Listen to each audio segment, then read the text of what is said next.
Australia જવાની લાલચમાં ઈરાનના તહેરાન શહેરમાં બંધક બનાવાયેલા ગાંધીનગર જિલ્લાના માણસા તાલુકાના બાપુપુરા ગામના 4 યુવકો આખરે હેમખેમ રીતે પરત ફર્યા છે। વિદેશ જવાની લાલચમાં ગેરકાયદેસર ડંકી રૂટનો સહારો લેનારા ગુજરાતના આ 4 યુવકો આખરે મુક્ત થઈને સુરક્ષિત ભારત પરત ફર્યા। આ 4 યુવકો એજન્ટોના માધ્યમથી ઓસ્ટ્રેલિયા પહોંચવાનો પ્રયાસ કરી રહ્યા હતા, પરંતુ ઈરાન પહોંચતા જ તેમનું અપહરણ કરવામાં આવ્યું અને અપહરણકર્તાઓએ આ યુવકોની મુક્તિ માટે તેમને પરિવારો પાસેથી જંગી રકમની ખંડણી કરી હતી। સૂત્રોના જણાવ્યા અનુસાર આ અપહરણકર્તાઓએ યુવકોની મુક્તિ માટે 2 કરોડની માંગણી કરી હતી, જેના કારણે યુવકોના પરિવારજનો ભારે ચિંતામાં મુકાયા હતા।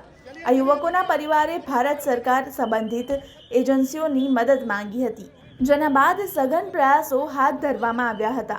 ત્યારબાદ હવે વતન પરત ફર્યા બાદ બંધક બનાવાયેલા આ પરિવારને પૂર્વ ધારાસભ્ય અમિત ચૌધરીની કારમાં પોલીસ કાફલા સાથે ગાંધીનગર ક્રાઇમ બ્રાન્ચ લાવવામાં આવ્યા। હાલ 4માંથી 2 લોકો ક્રાઇમ બ્રાન્ચમાં હાજર થયા હતા અને આ સાથે જ અન્ય 2 લોકોની તબિયત ખરાબ હોવાના કારણે તેમને હોસ્પિટલ સારવાર અર્થે ખસેડવામાં આવ્યા હતા।